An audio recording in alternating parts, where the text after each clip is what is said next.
Lorsqu'un virus se propage, il en va de même pour les difficultés.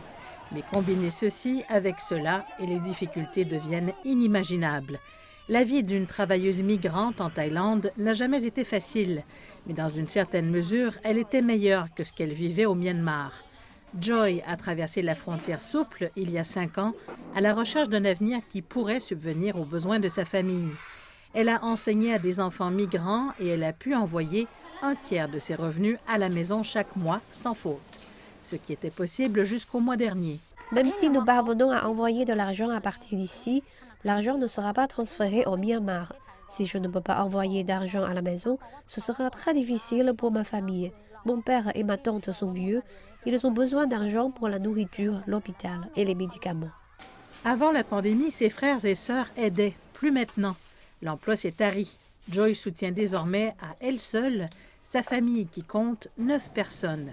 Elle a eu recours à un courtier au taux d'intérêt exorbitant pour effectuer des transferts en espèces jusqu'à la frontière fermée. Risque pour le courtier, risqué pour elle.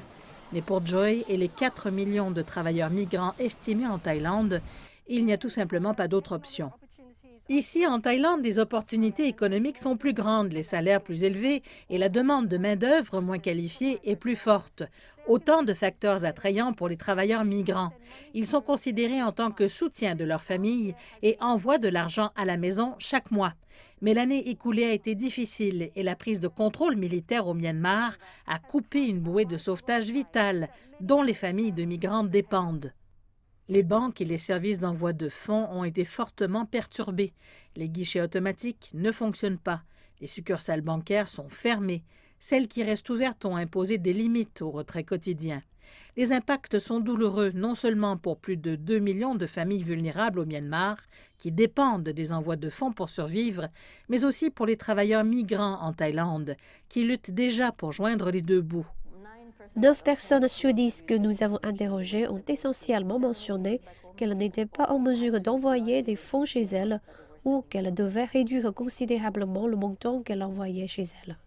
L'échelle humaine est immense. Ils ne peuvent tout simplement pas assurer la subsistance de leur famille. Mais la baisse des envois de fonds aura aussi un impact dramatique sur la croissance du pays. Chaque année, les travailleurs migrants en Thaïlande envoient environ 2,8 milliards de dollars de transferts officiels. Cela représente une contribution très importante au PIB de ce pays. Si vous regardez le pourcentage au Myanmar, c'est 4,3% de son PIB qui dépendent des envois de fonds.